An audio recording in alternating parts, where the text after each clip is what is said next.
Hi guys, and welcome to this video on the new moon in Aries that happens on the 21st of March 2023. It's a pleasure to be with you today. Thanks for joining me outside. It's really warmed up here, so I thought I'd come outside and sit in the sun a little bit. So this video then is on this new moon that happens on the 21st of March at 6:22 in the evening, and that's based on Central European time. If you're in a different time zone, don't get too hung up on the timings. I always say that a new moon and a full moon is like a 3-day event, so you'll feel this on the 20th, 21st and 22nd of March. Okay, so the chart you see next to me here, that's a snapshot of the sky at the moment this new moon is going to take place.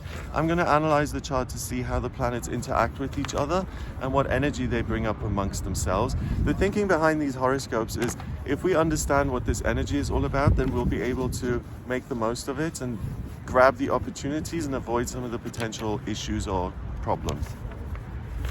Okay, so first of all, a new moon is when the sun and the moon, they conjunct. So they sit right on top of each other and the moon goes black.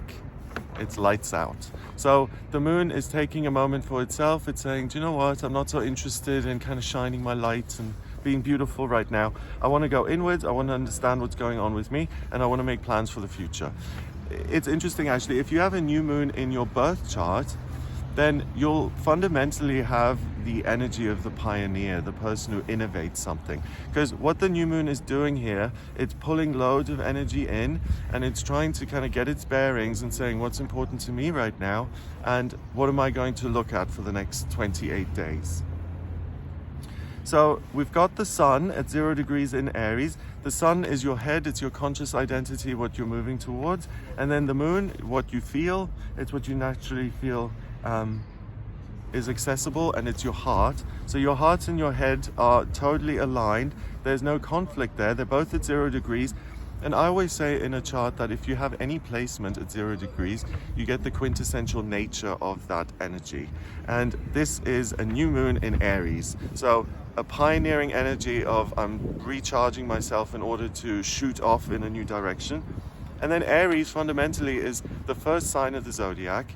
It's on the in the traditional astrology chart, it's in the first house, so the ascendant is involved in it, and that is sunrise. It's the promise of a new day. So Aries then comes in, fire sign, all about living a life that's meaningful with passion and purpose.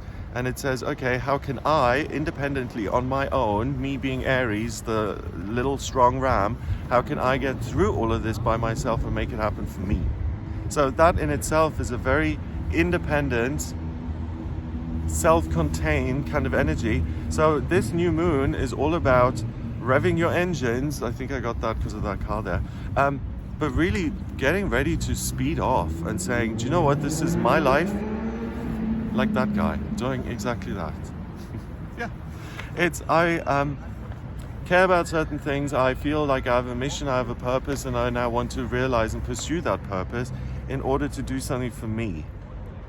The sign that rules Aries is Mars. Mars is the red planet of drive, of ambition, masculinity, and really what I wanted yesterday. So with this new moon pulling all this Aries energy in here, during this new moon period, you're going to feel super energized, you're going to feel focused, you're not going to find that you're easily discouraged. In fact, if someone says no to you, I think it would rev you up even more to say, actually, I can do this and thank you very much, I will. It's kind of that rebellious, independent energy. Also, because it's fire and it's the first sign of the zodiac, if you've felt unclear or a little lost when it comes to life purpose, I don't really enjoy anything, I feel flat, then you won't feel flat during this new moon. All this fire comes in and it really revs you up. And it gives you the confidence to try again, and particularly to try things that are new and unfamiliar. The strongest mode of the day is cardinal, and cardinal things in the chart are again all about leadership and being in charge and saying, do you know what, if this situation is going to change, or if I want it to change, I'm going to have to do the work. You know, that old chestnut. But it doesn't complain about that. It says, yeah, I'm capable, I'm competent, I have a brain, I have a will, I have a heart, I want to do certain things, so I will. Strongest element of the day, or during this new moon moment, is fire.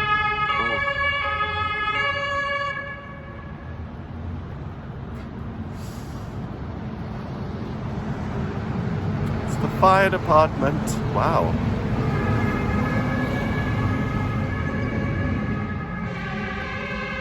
The joys of living in a city.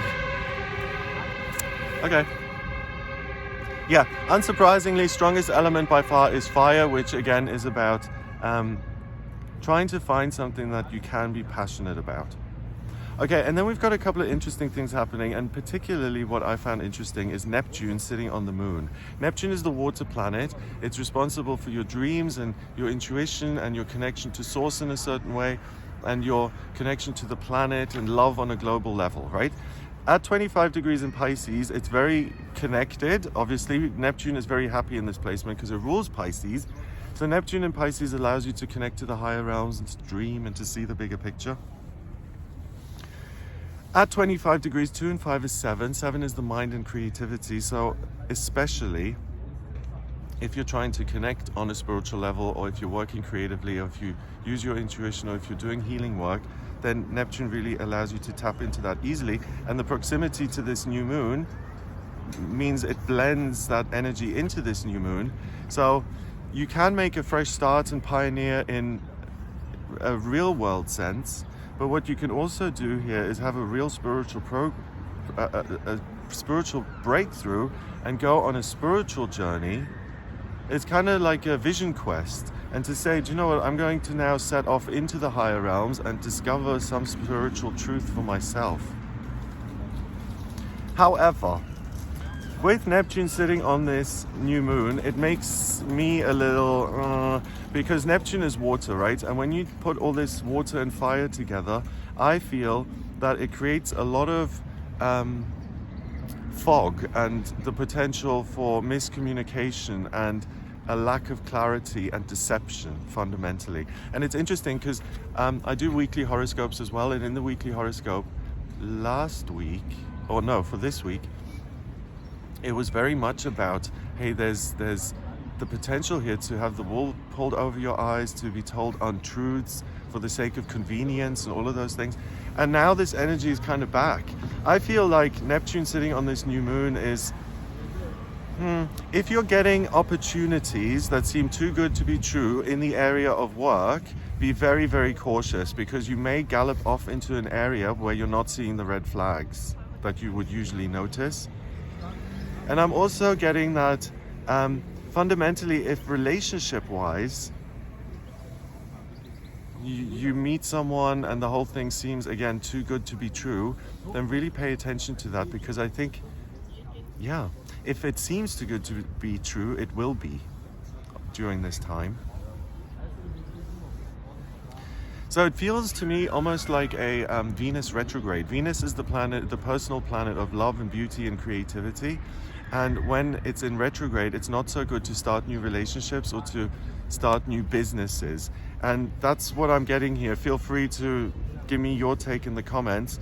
But I feel like the vision I'm getting of a new moon in Aries and Neptune sitting right on top of it is a bowl of steam that obscures your vision and makes things less clear. So I don't think it's a good time to take huge risks. I think it's a great time to do your homework and to double check everything. Then we've got Mercury sitting on the new moon as well. Mercury is at 5 degrees in Aries. Mercury is the communication planet. In Aries, it's very focused on getting the right information. Aries is always very much about, okay, what are we doing to overcome what needs to be overcome to get to the goal, to get to the destination. And if we can have a bit of conflict as we go, great. It's not particularly subtle. So Mercury in Aries, again, is going to be amazing in helping you identify what it is you want, to set goals, to motivate yourself. And 5 is, in numerology, is freedom. So it's great because you'll be able to tap into this idea of, if I do this, it's going to provide freedom in my life. You know, it's kind of like the vibration of the Fool in the tarot, this never-ending ability to say, do you know what, I'm going to try again, and I feel motivated that maybe this time it could work out, and if I make an effort, I can actually triumph with whatever I'm doing and then reap the rewards. So again, it's very interesting because Mercury in Aries says pick a certain goal and then pursue it. And I think that works well during this new moon in Aries if you're doing those things for yourself. But if you're getting involved with other people, and if you're kind of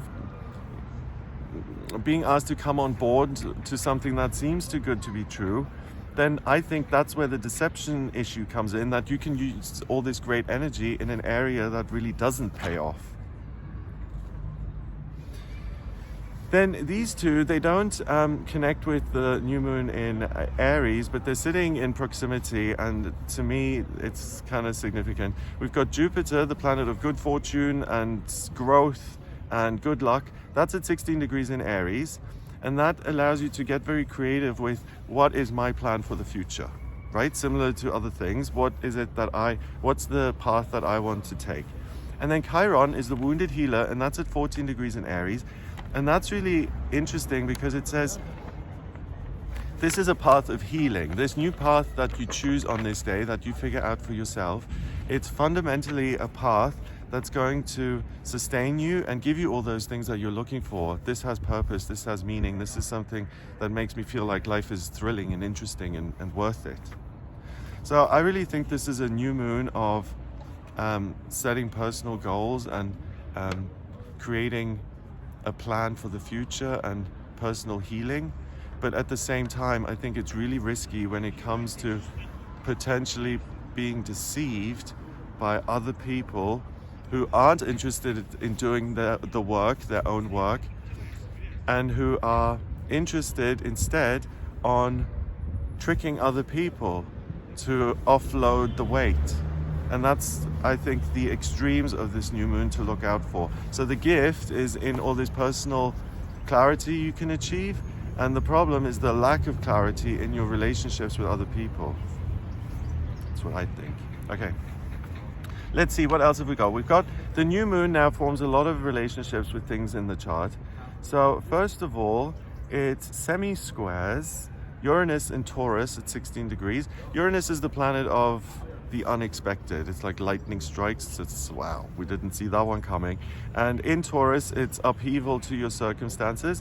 At 16 degrees, it's like bing, this flash that my circumstances are the way they are because, excuse me, there's a guy screaming at his children now.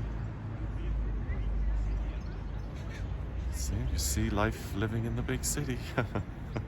Okay. You really get creative with like, these are my circumstances and they are like this because I made them like this.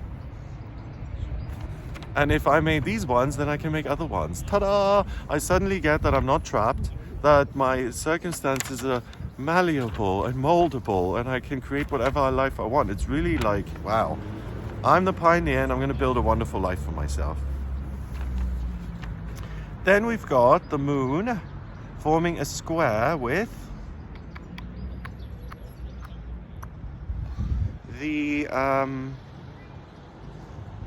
with Mars in Gemini at 28 degrees. Mars is the planet that actually rules Aries, so we've got this new moon in Aries, so Mars is significant here.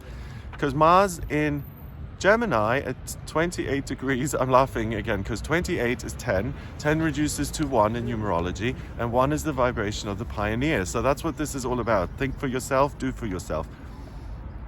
In Gemini, Mars is incredibly curious. It wants to be stimulated, it wants to learn, it wants to find solutions to problems. But if you look at Gemini, it looks like a door, like a doorway. So Mars is really interested in opening the doorway into this amazing life that you can see for yourself. I love it. It's very much, this is a very kind of builder energy. It's like, yes, I can. I'm going to create something wonderful in my life. It's really, I like it. It's a brave little toaster. Yeah, it is. And I like that. Next we have the moon forming a opposition with Ceres at 0 degrees in Libra. Ceres is abundance. It's wealth.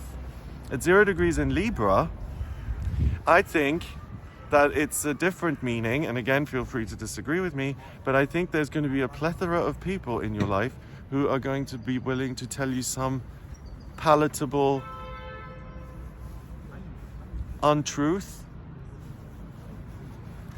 Yeah, to me it says there's an abundance of potential nonsense that you might have to listen to. So again, it's the inner work that's much more productive. And also, like with that said, you know, if people are kind of ho-hum here and there and stuff, don't confront it. I wouldn't confront this. I would do my own homework, pay attention to what's happening. I also wouldn't take it personally, because this is a thing of convenience and people kind of cutting corners because they can't do the inner work, or they don't want to, or they're... So it's really nothing to do with you. It's just pay attention to it and let people go about their merry way. If that's how you want to live and behave, then go for it. Do it. It's no skin off my nose, you know? That kind of attitude to it. Then we have a quincunx with the south node in Scorpio. So your intuition is your friend. And again, asking yourself, what is the path that's most important to me and how can I start walking it? That's what's going to be ding, ding, ding, ding, ding, the gift of this new moon. Then we have a sextile of the new moon and Pluto in Capricorn at 29 degrees. Pluto is transformation and change. It's the planet associated with the phoenix being reborn and transforming into something else. And in Capricorn, it's in an earth sign. So it's how can I find practical solutions, or how can I create practical change in my life? And then it opposes Mars and Gemini, so it's very much about how do I find solutions to problems and how do I affect change in my actual circumstances. And then Capricorn is also the sign of the worker, so that prompts you to say, what changes can I make in my work? And at 29 degrees, that's 11, the master number of service. Ultimately, how can I be of service to myself here? How can I make my life better? By rejigging some things and really only doing things where I really feel a passion and a connection with it. So getting specific. Okay, so those are the aspects.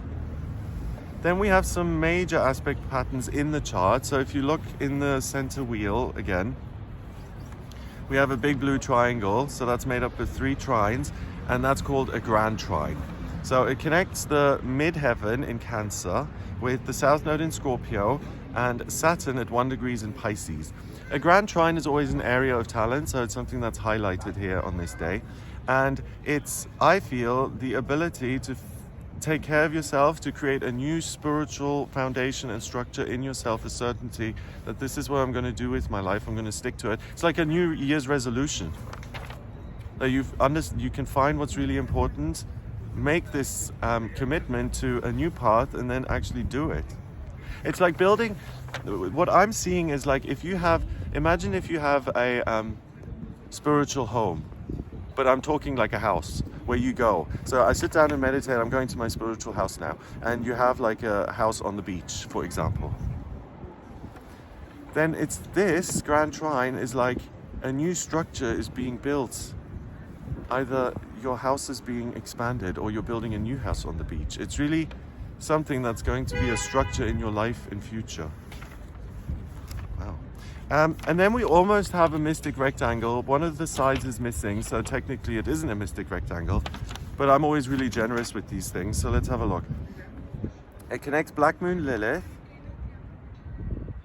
in Leo with the new moon in Aries, and then Pluto in Capricorn and Ceres in Libra.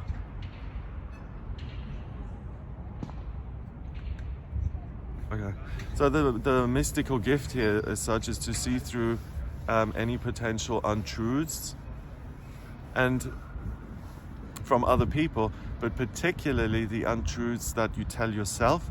You can break through those and get to the truth, to what's real. Wow.